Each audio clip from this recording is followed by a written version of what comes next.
عثمان بے کیسے نعمان کے بھائی سے چنگیز خان کی مہر حاصل کریں گے،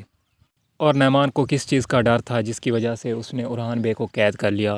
تو آج کی اس ویڈیو میں ہم لوگ اسی بارے میں بات کرنے والے ہیں، تو اس کے لیے آپ ہمارے اس چینل کو سبسکرائب کر دیں اور اس کے ساتھ لگے بیل آئیکن کو بھی دبا دیں۔ تو سب سے پہلے بات کرتے ہیں کہ کیسے عثمان بے چنگیز خان کی مہر نعمان کے بھائی کے ہاتھوں سے لیں گے۔ تو نعمان جان چکا ہے کہ عثمان بے کو بھی معلوم ہے کہ اس کے پاس چنگیز خان کی مہر ہے،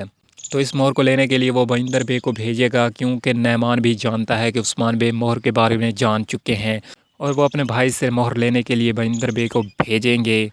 مگر وہ اس چیز میں ناکام ہو جائیں گے کیونکہ عثمان بے پہلے سے اس منصوبے کے بارے میں جانتے ہوں گے، اور وہ ترگت بے کو بھیج دیں گے بہندر بے کے پیچھے، جس کی وجہ سے بہندر بے ترگت بے کے ہاتھوں میں آ جائیں گے اور عثمان بے نعمان کے بھائی سے مہر حاصل کر لیں گے۔ تو اسی وجہ سے وہ عثمان بے کے بیٹے اورحان بے کو قید کر لیں گے۔ اگر مہر اس کے ہاتھ آ بھی جائے تو وہ اس کے بدلے میں مہر حاصل کر سکے عثمان بے کے ہاتھوں سے۔